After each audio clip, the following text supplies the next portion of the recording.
ఈ లోకం ఒక మాయని తెలుసుకున్నాను. ఏది నా సొంతం కాదనుకున్నాను. తప్పిపోయిన కుమారుని నేనైతే నా కొరకై నిరీక్షించే తండ్రి నా యేసు.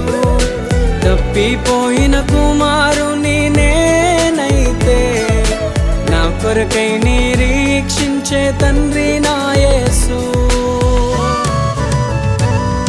ఈ లోకమంతా నేను వెతకినా నాకు లేదయ్యా ఎక్కడా ఆనందం. నీ సన్నిధిలో ఒక్క క్షణం గడిపినా నా హృదయం